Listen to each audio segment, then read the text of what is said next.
ધોરણ 11 વિષય સંસ્કૃત પાઠ 19 હોલિકોત્સવ એટલે કે હોળીનો ઉત્સવ. સ્વાધ્યાય પ્રશ્ન 1 અધોલિખિતાનામ પ્રશ્નાનામ સમુચિતમ ઉત્તરમ ચિત્વા લિખત. 1. હિરણ્યકશિપુ નામકસ્ય દૈત્યસ્ય પુત્રઃ કઃ આસીત? જવાબ છે ક. પ્રહલાદઃ. 2. પ્રહલાદમ મારયિતુમ હિરણ્યકશિપુઃ કામ પ્રેરયત? જવાબ છે ખ. હોલિકામ. 3. ભારતે જનાઃ પ્રાયઃ કતિવારમ કૃષિમ કુર્વન્તિ? જવાબ છે ખ. દ્વિવારમ. 4. હોલકમ જનાઃ કસ્મે સમર્પયન્તિ? જવાબ છે ગ. અગ્નિદેવાય. ત્યાર પછી પ્રશ્ન 2. નીચેના પ્રશ્નોના સંસ્કૃત ભાષામાં ઉત્તર લખો. 1. હોલિકોત્સવ કદા આયાતિ? ઉત્તર. ફાલ્ગુન માસસ્ય પૂર્ણિમાયામ તિથો હોલિકોત્સવ આયાતિ. 2. હોલિકા નામ સ્ત્રી કસ્ય ભગિની આસીત? ઉત્તર. હોલિકા નામ સ્ત્રી હિરણ્યકશિપોઃ અસુરરાજસ્ય ભગિની. 3. પ્રહલાદમ અંકે સ્થાપયિત્વા હોલિકા કદા અગ્નૌ પ્રાવિશત? ઉત્તર. પ્રહલાદમ અંકે સ્થાપયિત્વા હોલિકા ફાલ્ગુન માસસ્ય પૂર્ણિમાયામ તિથો અગ્નૌ પ્રાવિશત. 4. અસ્માકં દેશઃ कीदृशः वर्तते? उत्तर. अस्माकं देशः भारतवर्षः कृषिप्रधानः वर्तते. 5. होलकं जनाः प्रथमं कस्मै समर्पयन्ति? उत्तर. होलकं जनाः प्रथमं अग्निदेवाय समर्पयन्ति. ત્યાર પછી પ્રશ્ન 3. નીચેના પ્રશ્નોના માતૃભાષામાં ઉત્તર લખો. 1. હોલિકોત્સવ સાથે પ્રહલાદનું પાત્ર કેવી રીતે જોડાયેલું છે? ઉત્તર. ફાગણ માસની પૂનમે હોલિકોત્સવ મનાવવામાં આવે છે. અસુરરાજ હિરણ્યકશિપુ પોતાના ભક્ત પુત્ર પ્રહલાદને મરાવી નાખવા માંગતો હતો, એટલે તેણે અગ્નિથી બાળીને તેને સમાપ્ત કરી નાખવાનું વિચાર્યું. તેણે પોતાની માયાવી એવી અગ્નિથી રક્ષિત બહેન હોલિકાને કહ્યું કે તે પ્રહલાદને ખોળામાં બેસાડીને અગ્નિની જ્વાળાઓમાં બેસી જાય, એટલે પ્રહલાદ અગ્નિમાં બળી જાય. આ રીતે હોલિકોત્સવ સાથે પ્રહલાદનું પાત્ર જોડાયેલું છે. 2. પ્રહલાદ કેવો વ્યવહાર કરતો હતો અને તે કોને ગમતો ન હતો?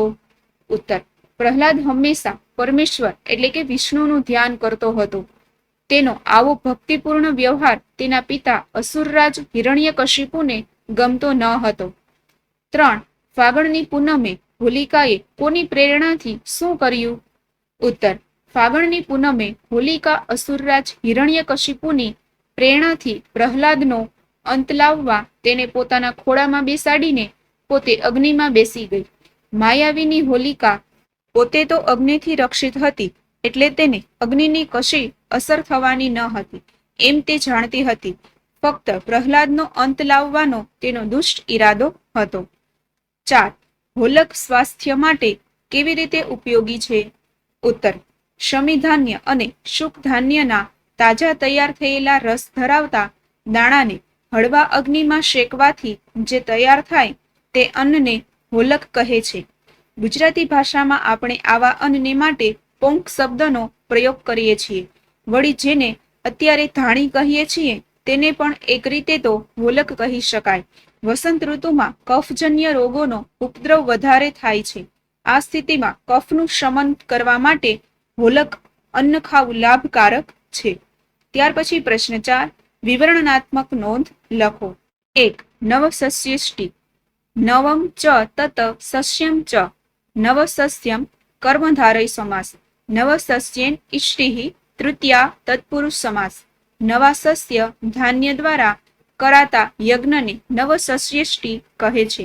નવા પાકેલા અન્નનો પોતાના માટે ઉપયોગ કરવામાં આવે તે પહેલા દેવતાઓને તે નવું અન્ન સમર્પિત કરવા માટે આ યજ્ઞ કરાય છે. નવસસ્યસ્ય નિમિત્તા ઇષ્ટિ નવસસ્યેષ્ટિ.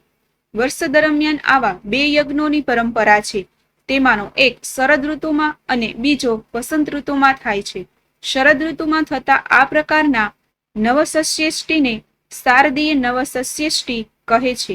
અત્યારે આ પર્વ દીપાવલી તરીકે ઉજવાય છે.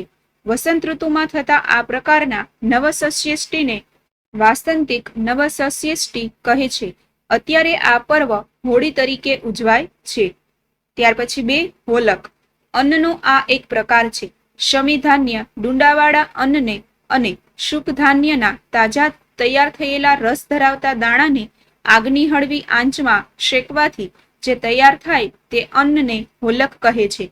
ગુજરાતી ભાષામાં આ પ્રકારના અન્નને આપણે પોંક નામે ઓળખીએ છીએ.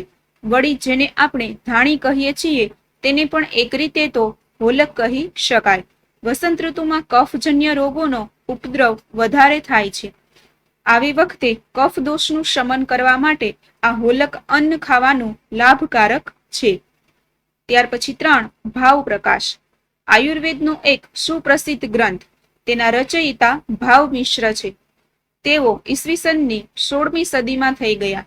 તેમણે રચેલા આ ગ્રંથમાં આયુર્વેદના 8 અંગો શલ્યતંત્ર એટલે કે સર્જરી, શાલાક્ય ચિકિત્સા, શલાકા વડે કરાતી સારવાર, ENT, કાય ચિકિત્સા, શરીરની સારવાર, જનરલ મેડિસિન, ભૂતવિદ્યા, અમાનવીય, અતિમાનવીય, તત્વોથી રક્ષણ, બાલ ચિકિત્સા, કૌમારભૃત્ય એટલે કે પીડિયાટ્રિક્સ, વિષતંત્ર, અગતતંત્ર, જુદા જુદા પ્રકારના વિષ અને તેનાથી રક્ષતું શાસ્ત્ર, રસાયન તંત્ર, રાસાયણિક ઔષધો અને તેના ઉપયોગો, વાજીકરણ, શક્તિ પ્રાપ્તિના ઉપાયોની ચર્ચા છે.